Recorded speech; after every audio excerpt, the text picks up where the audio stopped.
이사장님은 경제에 대해 많이 아시는 것 같아요. 그래서 사업도 성공하신 것 같고요. 아니에요. 남들보다 좀 일찍 사업을 시작해서 경제에 관심이 많아졌죠. 어? 메일이 왔네요.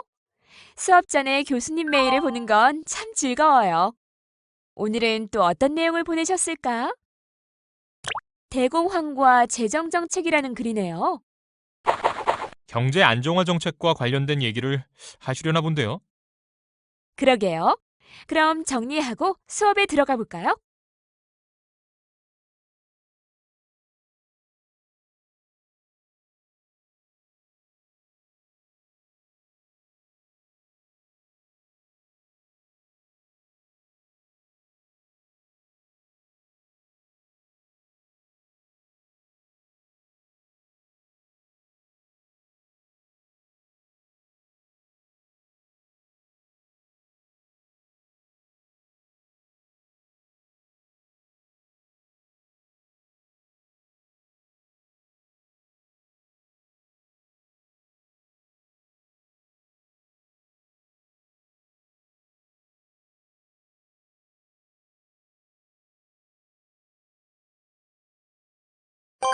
안녕하십니까. 오늘부터 2시간에 걸쳐서는 경제 안정화 정책에 대해 다뤄볼까 합니다. 이번 시간 학습에 열심히 참여하면 여러분은 경제 안정화 정책의 의의에 대해 설명할 수 있고 통화 정책과 통화 정책이 경제에 미치는 영향에 대해 설명할 수 있습니다. 또한 재정 정책과 재정 정책이 경제에 미치는 영향에 대해 설명할 수 있습니다.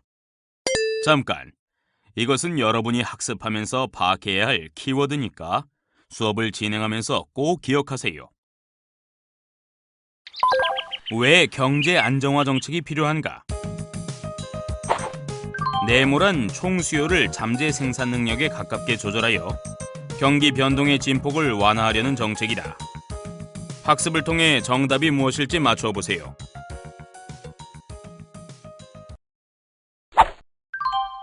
현실 경제에서는 물가 불안이나 실업과 같은 문제가 종종 발생하고 이러한 문제는 자본주의 경제에서 불가피한 일로 받아들여지고 있죠. 그러나 외부 충격에 적절히 대응하지 않거나 지나친 경기 변동을 그냥 놓아두어야 할까요? 그렇지 않습니다. 그냥 놓아두면 경제는 더욱 불안정해질 수 있습니다. 우리나라의 경우 과거 1980년대 후반 3조 호황 때 경기 과열로 물가가 급등했다든가 1997년 말 외환위기 직후 경기 침체로 실업률이 크게 올라갔던 상황은 경제 불안의 대표적인 예라고 할 수 있습니다. 물가가 장기간 상승하거나 실업률이 계속 높아지는 등 경제가 불안정해지면 국민들은 고통을 겪게 마련입니다.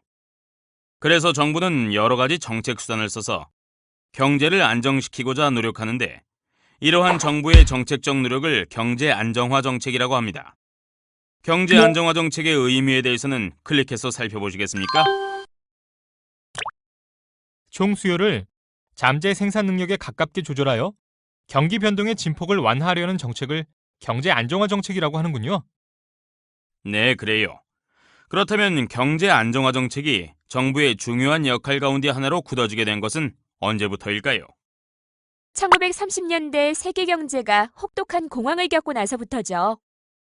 그렇죠. 경기가 과열되어 물가가 오를 때 정부는 통화량 축소, 금리 인상, 정부 지출 축소 등 총 수요를 줄이는 방법을 써서 경기를 억제시키려고 합니다.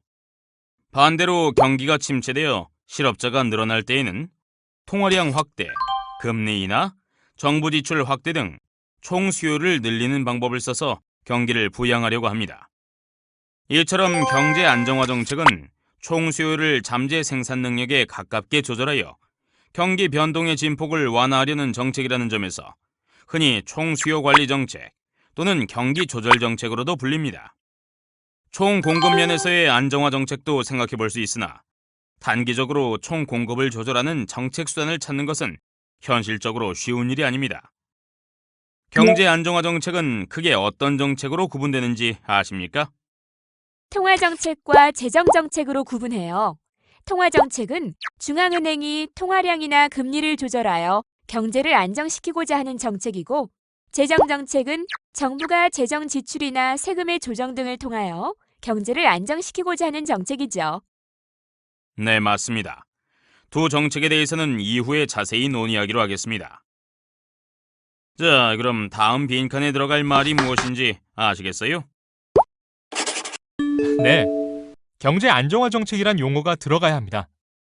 경제 안정화 정책이란 총 수요를 잠재 생산 능력에 가깝게 조절하여 경기 변동의 진폭을 완화하려는 정책을 말합니다. 정부는 경제 안정화 정책을 쓸 때 정책의 기본 방향, 경제 상황에 대한 판단, 여론의 향방 등 여러 가지 요인들을 종합적으로 고려하는데요. 이러한 요인들은 시대와 나라에 따라 다를 수 있고 각 요인별 중요도도 다르기 마련입니다. 또한 어떤 정책이 경제 안정을 위해 더 효과적인지, 또 어떠한 기준으로 경제 안정 여부를 가릴지에 대해 명확한 해답을 내리기란 어렵습니다. 이는 현실적으로 총 수요와 총 공급 규모를 정확하게 파악하기 힘들고 그것을 실질적으로 조절할 수 있는 수단도 충분하지 않으며 무엇보다 예상치 못한 외부 충격의 가능성이 항상 존재하기 때문입니다. 따라서 경제의 안정 여부는 경제 성장률, 실업률, 물가 상승률 등 거시경제 지표의 움직임을 통해 간접적으로 판단할 수밖에 없습니다. 경제 안정화 정책의 실시 시기, 정도, 방법 등에 관해서는 다양한 의견이 있는데 우선 경제 안정을 위해 정부가 어느 정도 개입할 것인지에 대한 입장 차이가 있습니다. 안정화 정책을 찬성하는 사람들은 경기 변동이 지나칠 경우 정부가 직접 나서서 총 수요를 조절해야 한다고 주문합니다. 특히 예기치 않은 충격으로 경기 침체가 계속될 때에는 통화 정책이나 재정 정책은 총 수요를 늘리는 데 매우 효과적이라고 주장합니다. 반면 안정화 정책을 반대하는 사람들은 경제를 안정시킬 목적으로 통화 정책과 재정 정책을 사용해서는 안 된다고 주장하면서 성장 기반 마련, 물가 안정 등과 같은 장기적인 목표를 달성하기 위해서만 사용되어져야 한다고 주장합니다. 단기적인 경기 변동은 스스로 해결되도록 놓아두어야 한다는 것이죠. 이들은 통화 정책과 재정 정책이 이론적으로는 경제를 안정시킬 수 있다고 인정하지만 현실적으로 가능한지에 대하여 강한 의문을 품고 있습니다. 이들은 안정화 정책이 경제에 영향을 미치기까지는 적지 않은 시일이 걸리며 재정의 자동 안정화 장치의 특성상 정부가 별도의 조치를 취하지 않아도 경기 변동이 자동적으로 조절된다는 점 등을 들어 안정화 정책을 쓰는 것을 반대하기도 합니다. 다음으로 경제 안정을 도모하기 위한 정부의 개입 방법에 대한 입장 차이도 논란거리 가운데 하나입니다. 한편에서는 경제 불안을 시장 실패의 하나로 여기기도 합니다. 이 실패를 보완하기 위해 정부는 장기는 물론 단기에도 경제에 적극적으로 개입해야 한다고 말합니다. 정부가 재량적으로 정책을 펼 때 정부 실패가 발생할 수도 있지만 이는 시장 실패에 비하면 큰 문제가 아니라고 주장합니다. 다른 한편에서는 시장 경제가 효율적이어서 외부 충격에 대하여 자율적인 조정 능력을 가지고 있으며 경제에 개입할 때 생기는 정부 실패가 시장 실패보다 더 큰 문제라고 주장합니다. 그래서 이들은 경제 상황에 관계없이 미리 정한 준칙에 따라 정책을 일관성 있게 밀고 나갈 것을 주문하고 있습니다. 지금까지 안정화 정책의 운영 방식에 대해 살펴보았는데 어떤 방식이 우월하다고 할 수 있을까요? 저는 안정화 정책을 반대하는 사람들의 의견에 조금 공감은 하지만 개인적으로 찬성 입장이에요. 국가 경제의 운영을 책임지고 있는 정부가 눈앞에 나타나고 있는 대량 실업 또는 물가 불안을 외면할 수는 없을 것 같아요. 네, 좋은 의견입니다. 재정의 자동 안정화 장치만으로도 충분히 경기 변동을 완화할 수 있다면 정부가 구태여 추가로 개입할 필요가 없을 것입니다. 하지만 자동 안정화 장치는 경제 불안을 완전히 해결할 정도로 강력하지 못합니다. 따라서 오늘날 시장 경제 체제를 채택하고 있는 대부분의 나라에서는 정부가 직접 나서서 경제 안정을 도모하고자 노력하는 것입니다. 자동 안정화 장치에 대해서는 좀 더 알아보기를 클릭하여 자세히 알아보세요. 통화 정책과 재정 정책은 어떻게 운영될까? 네모란 중앙은행이 일정 기간 동안 달성해야 할 물가 목표치를 제시하고 이를 달성하기 위해 콜 금리를 운영 목표로 삼아 정책을 펴는 방식이다. 학습을 통해 정답이 무엇일지 맞춰보세요.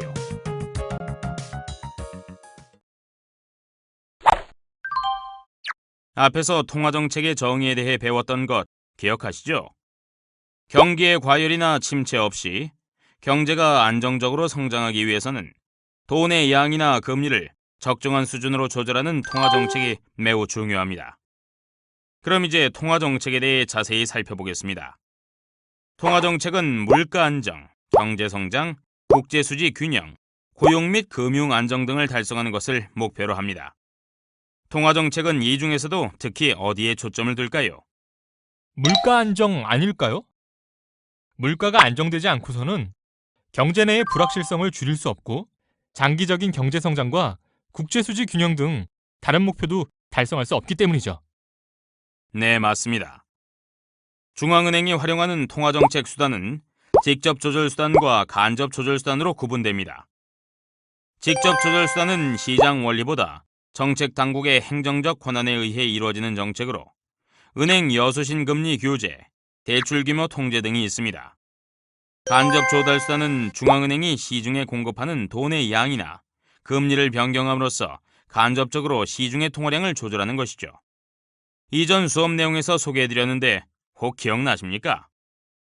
네, 간접 조절 수단으로 공개시장 조작 정책, 여수신 정책, 그리고 지급 준비 정책 등이 있어요. 네, 맞습니다. 현재 우리나라에서는 한국은행이 간접 조절 수단을 주로 이용하여 통화정책을 수행하고 있습니다. 통화정책은 길고 복잡한 경로를 거쳐 실물 경제에 영향을 줍니다.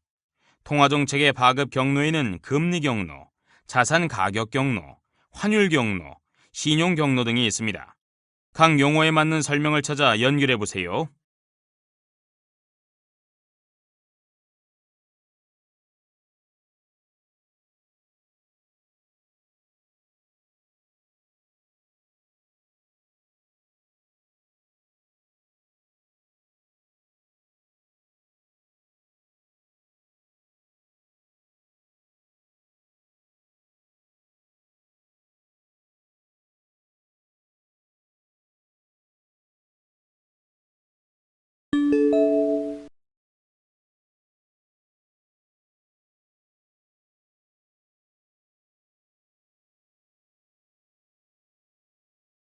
모두 맞추셨군요.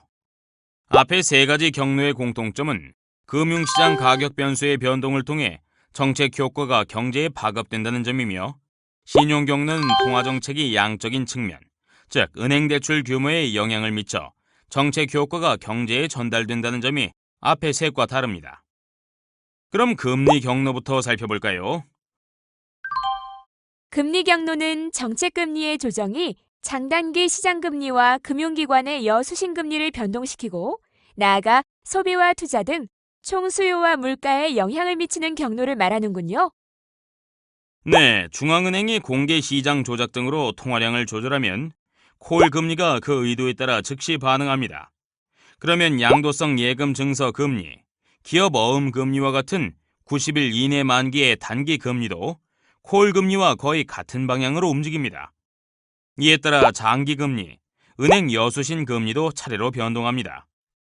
이러한 금리 수준의 변화는 가계의 소비나 기업의 생산 투자 활동에 영향을 미치고, 이 과정에서 총수요와 물가도 변동합니다.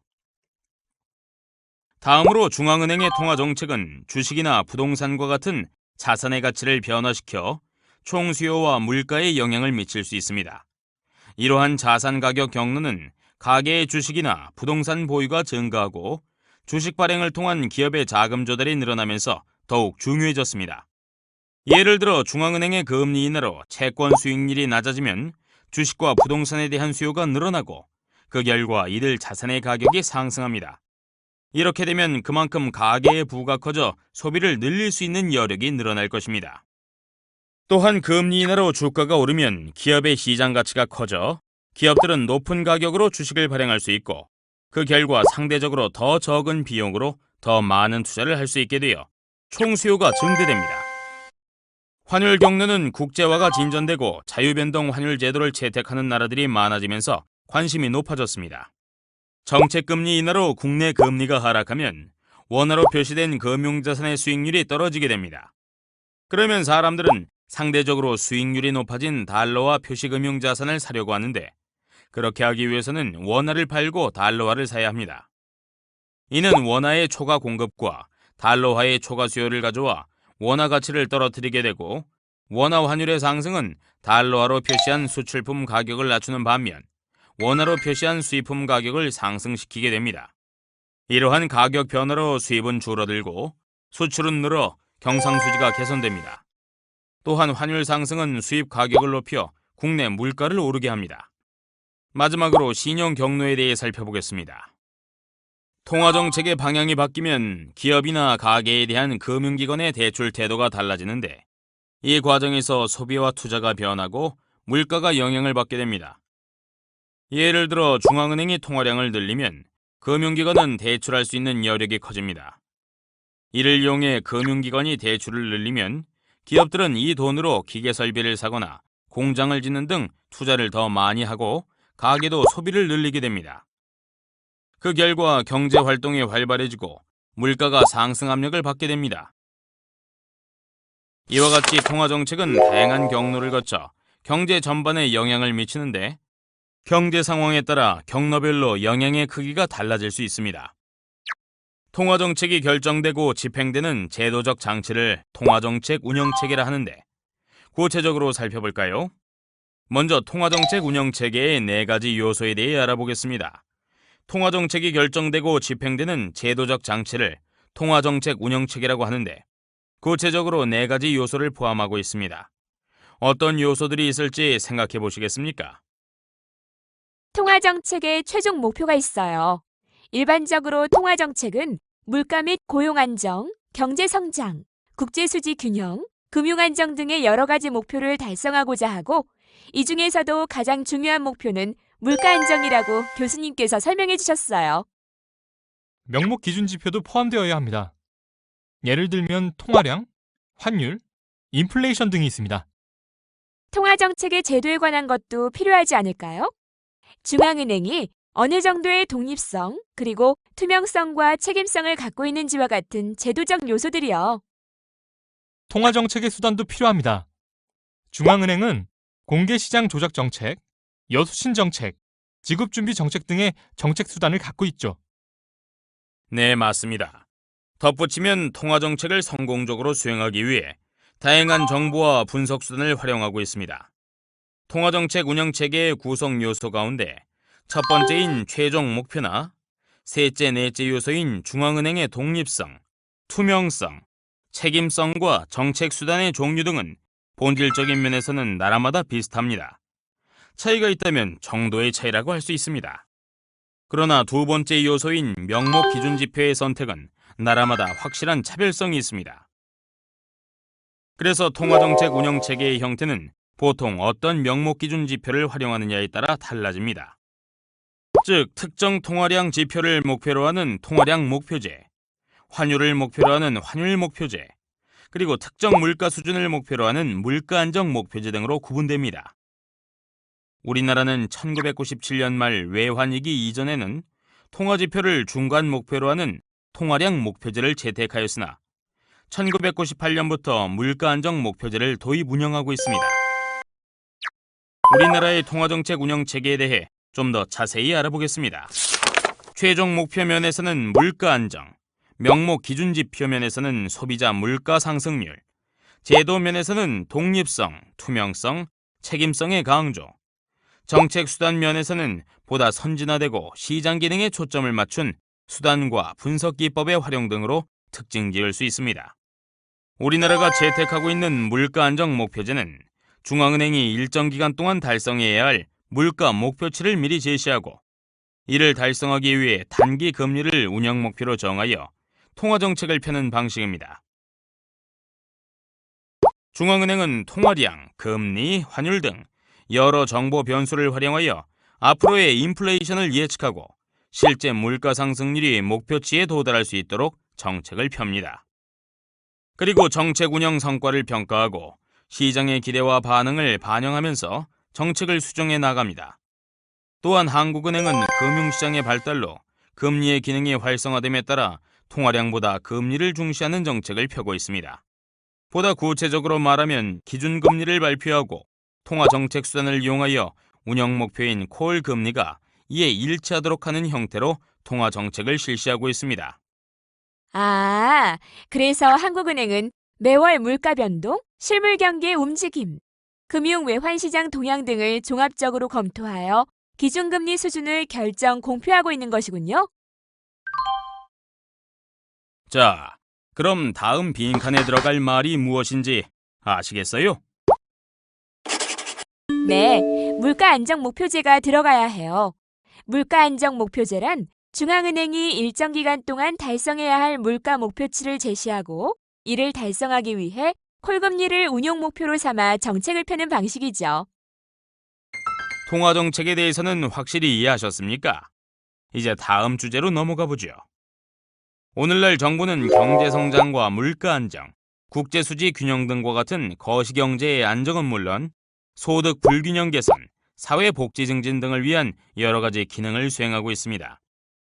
이러한 목표를 달성하기 위해 정부 지출과 조세를 정책 수단으로 사용하는 정부의 재반 정책을 통틀어 재정 정책이라고 합니다.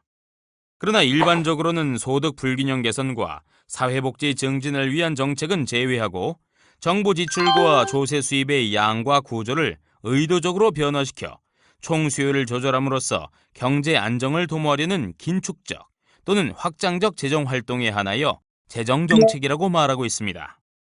정부 재정의 세출 항목은 매우 다양하지만 크게 지출 대상을 기준으로 재화와 서비스를 구입하기 위한 지출과 특정 개인이나 부문에 대한 보조금 및 융자금으로 나누어 볼 수 있습니다. 모든 재정 지출은 총 수요를 증가시키지만 경제 안정화와 관련해 우리가 관심을 갖는 것은 바로 재화와 서비스 구입을 위한 지출이죠. 이 지출에는 어떤 것들이 있을까요? 공무원 급여, 비품 구입 등을 위한 소비 지출이 있어요. 또한 도로, 항만, 통신, 운수 등 유무형의 사회 간접 자본 형성을 위한 투자 지출도 이에 포함됩니다. 경제가 불황일 때 정부는 공공투자 사업을 벌이는 등의 방법으로 재정 지출을 확대하여 총 수요의 증가를 유도합니다. 정부가 다양한 재정 활동을 수행하는 데 필요한 재원인 세입은 어디서 나올까요? 일부는 공기업 운영 수입과 국공채 발행 등으로 채우지만 대부분은 민간 부문으로부터 거두어들이는 세금으로 조달합니다. 조세는 그 구조와 세율의 조정을 통하여 경제 안정, 소득 분배 등에 영향을 미칠 수 있습니다. 경기가 침체된 경우 정부는 어떻게 대응할까요? 세금 감면이나 세율 인하를 통해 민간 부분의 생산 및 소비 활동을 촉진하여 총 수요를 증가시켜 경제 안정을 도모하겠죠. 네, 맞습니다. 경우에 따라서는 재정 정책의 효과를 높이기 위하여 정부 지출과 조세의 두 가지 수단을 동시에 사용하기도 합니다. 경기가 과열될 경우 정부가 어떻게 대응할지 각자 생각해 보세요.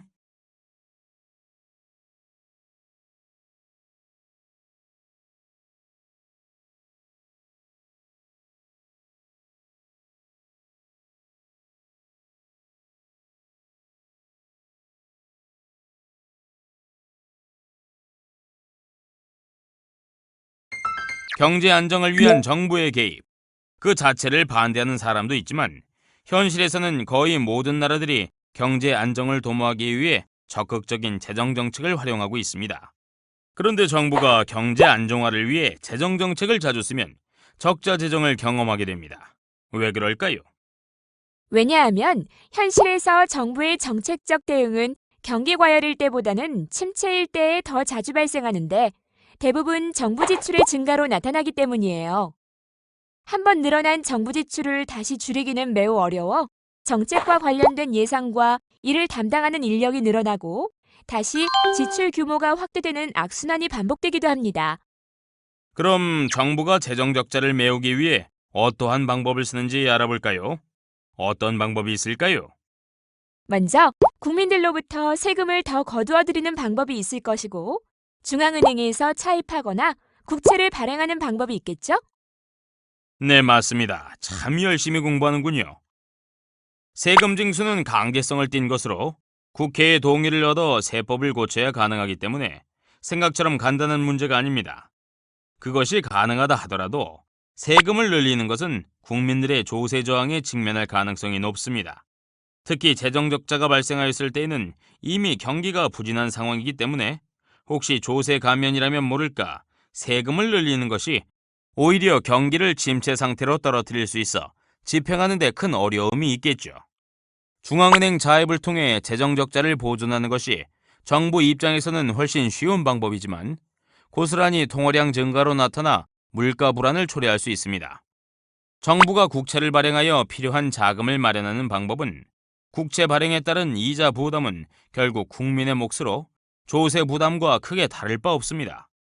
경제 안정화를 위한 확장 재정 정책 때문에 적자 재정이 필요한 경우도 있지만 균형 재정은 여전히 재정 운영의 중요한 기본 원칙입니다. 국가 채무가 지나치게 늘어나지 않도록 해야 하기 때문입니다. 균형 재정의 달성을 위한 기간을 어느 정도로 할 것인지는 정부의 정책 의지에 달려 있다고 할 수 있습니다. 회계 연도가 1년이므로 정부가 매년 균형 재정에 집착할 경우 경제 상황과 동떨어진 재정 지출로 인해 경기 진폭이 더욱 커질 수 있으므로 균형 재정 원칙을 매 1년 단위마다 지키려고 노력하는 것보다는 3에서 5년 정도의 중기 단위로 신축성 있게 운용하는 것이 재정 정책의 경제 안정화 효과를 높이는 데 도움이 될 것입니다. 우리나라 정부는 어떻게 운용하고 있나요? 2005년부터 5년 단위의 국가재정 운영 계획을 매년 수립하고 단일 연도의 예산을 이러한 중장기 틀 안에서 운용해 나간다는 계획을 갖고 있습니다. 그럼 오늘 학습한 내용을 확인해 보시겠어요? 문제를 잘 읽고 알맞은 답을 선택해 보세요.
오늘은 경제 안정화 정책에 대해 배웠네요.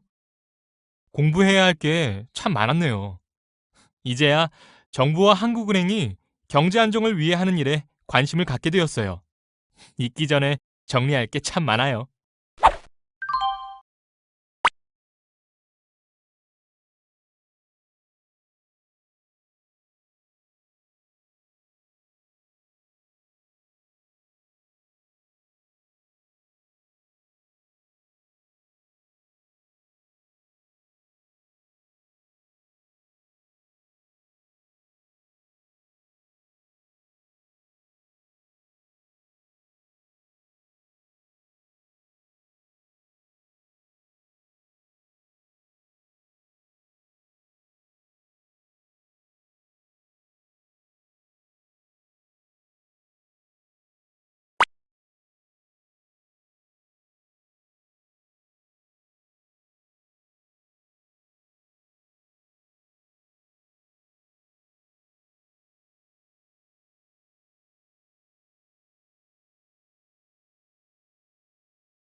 오늘은 경제 안정화 정책에 대해서 확실히 이해하셨죠? 다음 시간에는 경제 안정화 정책을 성공시키는 방법에 대해 알아보겠습니다. 다음 시간에 다시 만나요.